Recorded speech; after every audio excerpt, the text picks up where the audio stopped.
Innal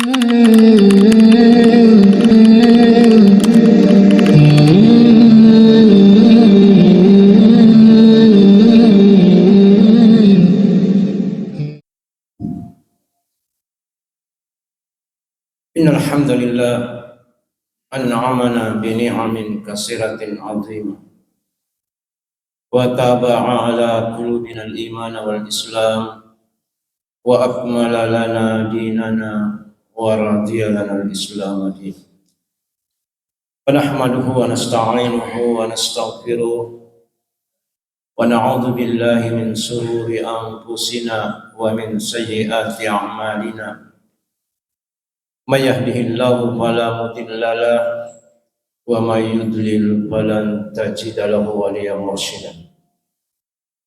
Wa asyhadu an la ilaha illallah wahdahu la syarika lah syahadatan tajma'u sidqal qawli wa sihhatin niyyah.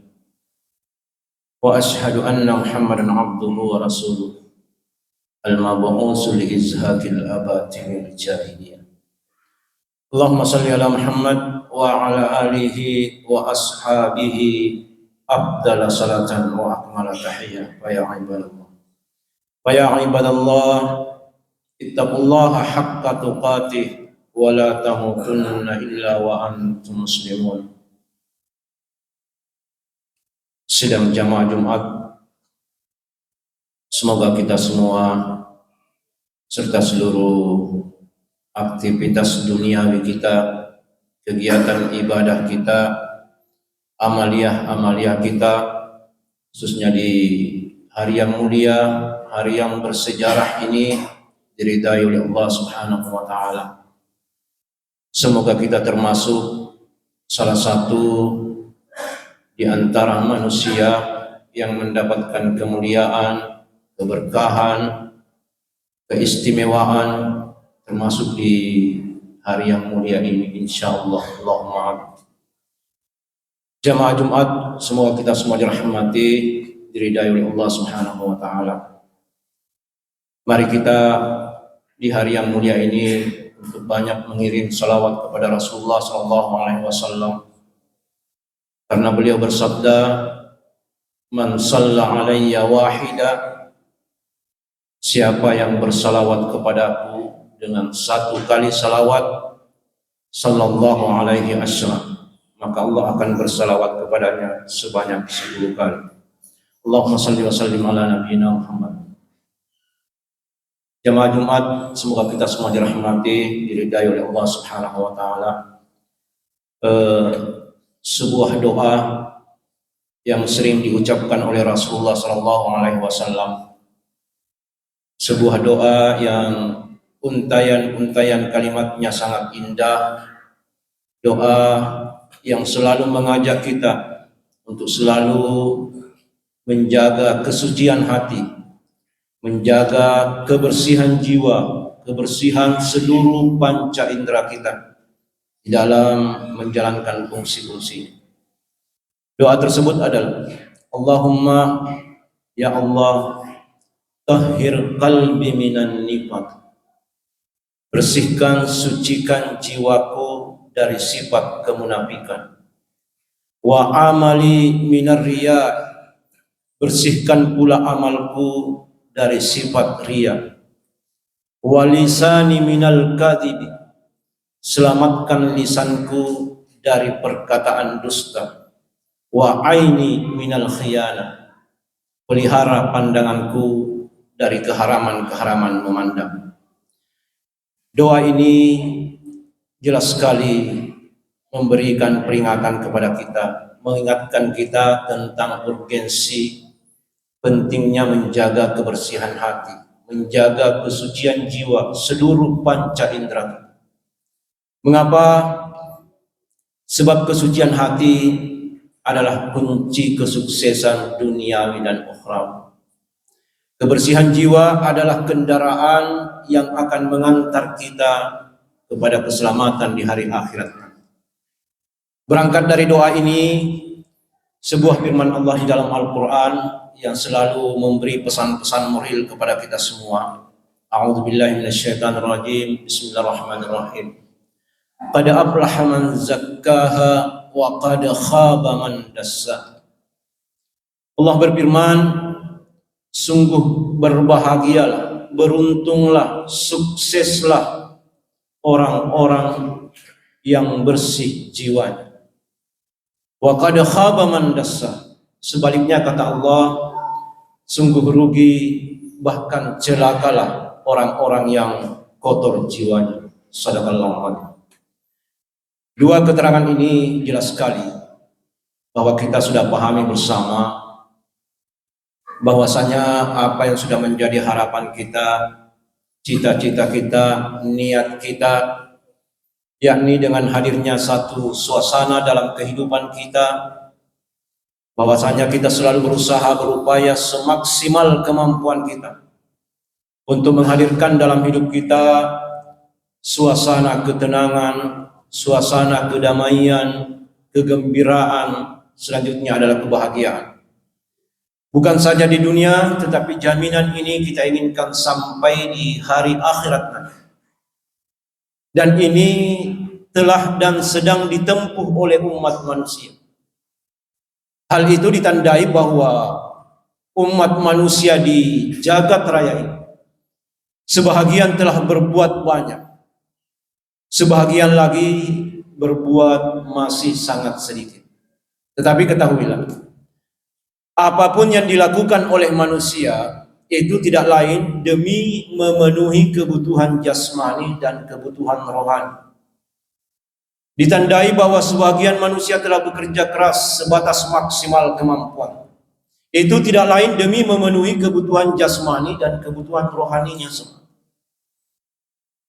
Apa yang mampu memberikan kesehatan terhadap jasmaninya dalam bentuk kesehatan fisik, apa pula yang mampu memberikan kesehatan terhadap rohaninya dalam bentuk ketenangan, ketentraman, kesejahteraan, dan kebahagiaan. Dan ini memang sudah menjadi tuntutan buat kita. Jadi bukan saja kedamaian, ketenangan, kesuksesan itu adalah merupakan naluri, permintaan hati, kebutuhan batin, fitrah kita sebagai manusia. Tetapi memang sudah menjadi tuntutan. Artinya kita dituntut dan diarahkan untuk menjadi orang yang bahagia. Kita diarahkan untuk menjadi orang yang tentram. Kita diarahkan untuk menjadi orang yang senang, yang sukses, yang gembira. Maka tentu saja segala hal-hal yang mengantar kita pada tingkat kesuksesan itu adalah sebuah proses yang harus kita tempuh. Mengapa? Sebab manusia yang merasakan ketenangan di dunia ini, manusia yang mengenyam kesuksesan di dunia ini dari manapun sumbernya, itu bukan merupakan jaminan bahwa itulah manusia yang sukses menurut versi Allah Subhanahu wa Ta'ala. Begitu juga sebaliknya. Manusia tidak merasakan ketenangan di dunia ini, manusia tidak sempat mengenyam kesuksesan di dunia ini, bukan juga menjadi bukti bahwa itulah manusia yang tidak sukses, itulah manusia yang tidak bahagia menurut penilaian. Karena yang menjadi tanda bahwa manusia itu adalah manusia yang sukses adalah ketika di hari akhirat nanti dia masuk dalam klasifikasi orang-orang yang diselamatkan oleh Allah Subhanahu wa Ta'ala. Meskipun di dunia tidak sempat merasakan ketenangan dan kesuksesan.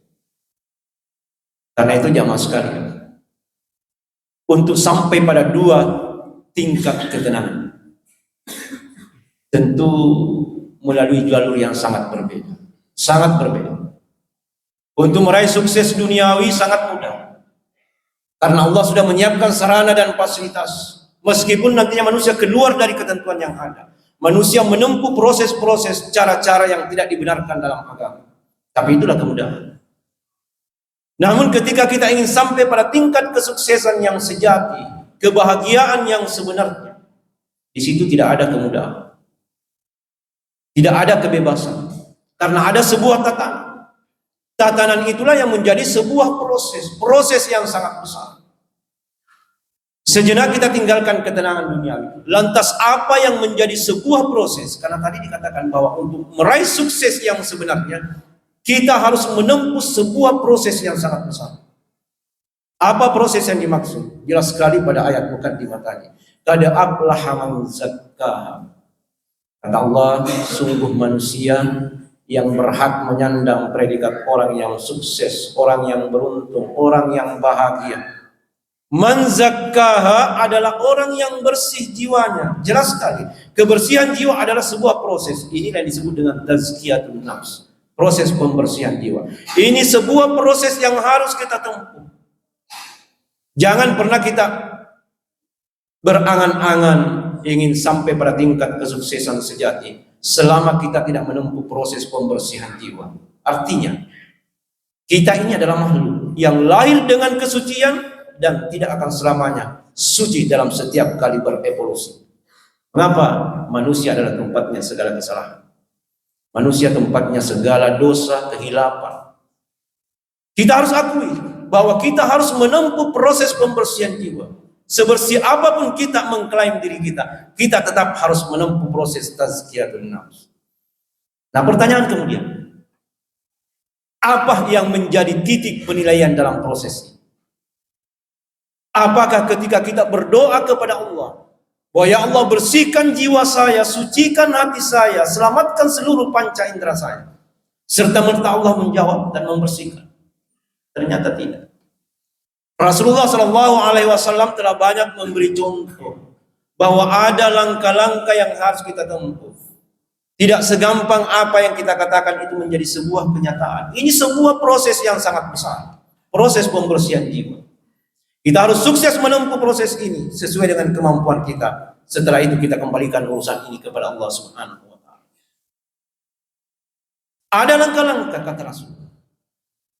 Apa langkah-langkah tersebut? Yang pertama harus kamu lakukan, kata Rasulullah, adalah bertaubat. Ini langkah pertama dalam proses pembersihan jiwa. Kita harus banyak melakukan bertaubat. Banyak manusia yang terjebak dalam asumsi yang keliru. Dia mengatakan bahwa cukuplah berinfak itu, cukuplah bersedekah itu, membantu sesama itu sudah mampu mengikis habis semua noda-noda yang ada dalam hati saya. Harus kita pahami. Ketika kita berbuat kesalahan kepada sesama, untuk keluar dari jeratan moral ini, solusi yang pertama harus kita lakukan adalah meminta maaf. Bukan mensedekahi, bukan menggembirakan dan menghormati. Tetapi yang pertama harus kita lakukan adalah meminta maaf dulu. Nanti setelah itu baru disusuli dengan upaya-upaya perbaikan lain. Nah, begitu juga ketika kita berdosa, bermaksiat kepada Allah Subhanahu wa Ta'ala. Yang pertama harus kita lakukan adalah bertaubatan. Ini kata Rasulullah. Kita harus banyak bertaubat. Mengapa? Karena hati yang kotor, jiwa yang kotor adalah otomatis jiwa yang tidak bersih. Sementara hal-hal yang mampu mengotori jiwa kita adalah dosa, maksiat, kemungkaran, perbuatan sia-sia, dan semua perbuatan yang tidak diridai oleh Allah Subhanahu wa Ta'ala. Kapan perbuatan ini masih peka terhadap rangsangan jiwa kita, betah serumah dengan hati kita, selama itu jiwa kita masih kotor. Satu hal yang mampu mengikis habis persoalan ini adalah dengan jalan bertaubat. Itu pun kalau diterima oleh Allah Subhanahu wa Ta'ala. Karena itu kata Rasulullah, banyak melakukan pertaubat. Tetapi kata Rasulullah, kita jangan terlalu cepat puas dengan perkara ini. Jangan terlalu cepat merasa di atas angin dengan perkara ini.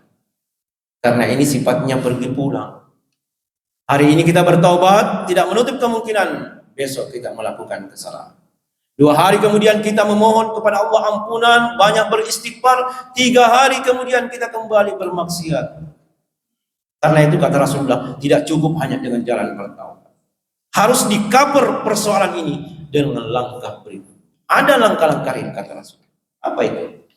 Kita harus bermujahadah. Ini langkah kedua. Ini satu paket. Karena mujahadah dan bertaubat itu adalah saling bersinergi, saling membutuhkan. Artinya apa? Mujahadah adalah kesungguhan. Artinya di dalam bertaubat itu harus ada kesungguhan. Karena pertaubatan yang tidak dibarengi dengan kesungguhan itu adalah semacam ungkapan saja. Tidak menghasilkan apa-apa. Kalau perlu terlebur di dalamnya adalah sebuah penyesalan besar. Jadi di dalam bertaubat itu harus bersungguh-sungguh. Itu yang disebut dengan taubatun nasuha. Ini jelas sekali dalam firman Allah. Walladzina jahadu fina, orang yang bersungguh-sungguh, orang yang tekun, orang yang serius meminta ampunan kepadaku, bertaubat kepadaku, menunggu hidayah, mencari hidayah, lanahdiyannahum subulana. Kami akan bukakan jalannya dan kami akan permudah jalannya. Jadi memang kita harus bersungguh-sungguh di dalam bertaubat. Ini pun kata Rasulullah tidak cukup. Harus di-cover lagi dengan langkah yang ketiga. Apa itu? Kata Rasulullah, kita harus bermuhasabah. Ini langkah yang ketiga. Muhasabah itu kalau kita terjemahkan dalam bahasa Indonesia adalah evaluasi. Terkait di dalamnya adalah koreksi, introspeksi. Dan semua definisi ini ditujukan pada tiap individu, pada diri kita masing-masing. Artinya apa? Bahwa kita harus selalu mengadakan evaluasi pada diri kita. Kita harus mengevaluasi sejauh mana kita bertaubat. Setekun apa kita bertaubat. Kita harus mengevaluasi kesungguhan kita di dalam bertaubat. Karena ini menyangkut masalah intensitas. Seberapa intens kita bertaubat kepada Allah Subhanahu wa taala. Ini yang harus kita evaluasi setiap saat. Kita harus memperhitungkan setiap saat. Dan ini sudah menjadi perintah. Hasibu anfusakum qabla an tuhasab. Ini perintah. Evaluasi diri-diri Anda sebelum Anda dievaluasi. Penekanannya bahwa akan mutlak berlaku sistem evaluasi Allah dan tidak lagi berlaku sistem evaluasi manusia. Tetapi ada perintah. Kita diberi hak untuk mengevaluasi diri.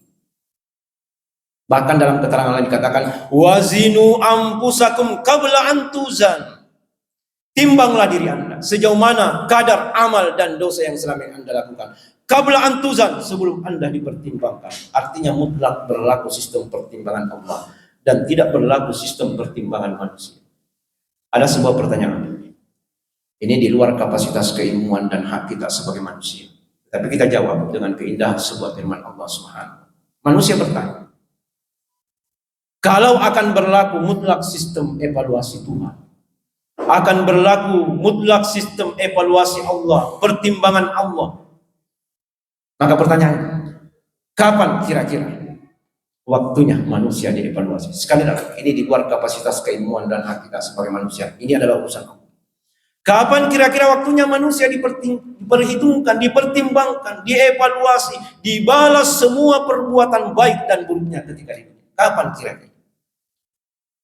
Allah menjawab dengan sangat indah. Iqtaraba linnasi hisabuhum. Sudah sangat dekat waktunya manusia dihisab. Ini jelas sekali. Allah tidak merinci kapan hari tanggal, tapi Allah cukup mengatakan sudah sangat dekat waktunya manusia dievaluasi, dihisab, dibalas semua perbuatan baik dan buruknya ketika hidup. Wa hum fi ghaflatin muridun. Itulah karakter manusia. Selalu lalai dari peringatan Allah Subhanahu. Kembali manusia bertanya, kalau sudah sangat dekat, kira-kira seberapa dekat? Ya, ini di luar kapasitas keilmuan dan hak kita semua. Kira-kira seberapa dekat waktunya manusia kembali atau akan dievaluasi oleh Allah Subhanahu wa taala?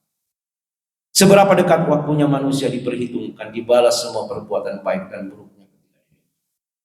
Kapan kira-kira? Allah menjawab dalam sebuah peristiwa bersejarah dalam riwayat dikisahkan secara singkat bahwa ada seorang manusia yang pernah melintas di sebuah jalan. Perjalanannya harus terhenti sejenak. Dia terperangah, dia terpana, terperanjat dengan sebuah peristiwa yang luar biasa. Orang ini tiba-tiba menyaksikan seorang manusia yang sangat tua renta, kakek yang sangat tua bangka, yang sedang duduk beristirahat di bawah sebuah pohon. Yang gambaran usianya ini kepala jidatnya sudah menempel di atas tanah. Jadi bukan lagi membungkuk 90 derajat. Tidak berlama-lama sahabat ini menghampiri Rasulullah. Wahai Rasulullah, terjemahkan, tafsirkan, takwilkan, terangkan kepada saya. Itu bukan peristiwa biasa wahai Rasulullah. Apa kata Rasulullah?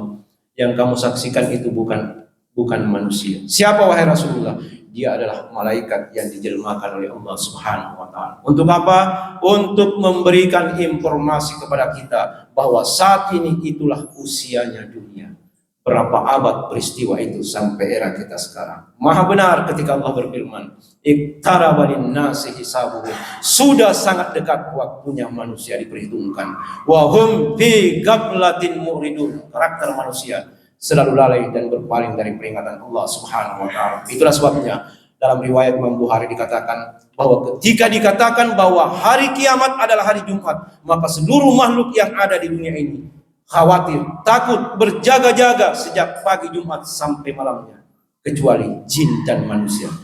Manusia selalu berpaling dari peringatan Allah Subhanahu wa taala. Mudah-mudahan nasihat singkat ini, khutbah ini mampu memberikan pelajaran kepada kita semua. Bahwa banyak bertaubat kepada Allah Subhanahu wa taala, bersungguh-sungguh di dalam bertaubat. Kita selalu mengadakan muhasabah pada diri kita masing-masing. Itu sudah cukup mengantar kita kepada kebersihan jiwa. Di mana kebersihan jiwa adalah merupakan syarat mutlak untuk meraih sukses duniawi ukhrawi. Insyaallah dengan segala usaha kita, kerja keras kita, niat yang ikhlas, doa-doa yang makbul mustajab, upaya-upaya yang berimbang, positif konstruktif, apa yang sudah menjadi harapan kita, menjadi hamba-hamba yang selalu bertaubat kepada Allah Subhanahu wa taala, selalu diterima oleh Allah Subhanahu wa taala insyaallah. Ja'alani Allah wa iyyakum minal 'amilin wal faizin. وأدخلني وإياكم بالجنة والنعيم المقيم. أقول قولي هذا وأستغفر الله العظيم لي ولكم ولسائر المسلمين والمسلمات ويا فوز المستغفرين ويا نجاة التائبين.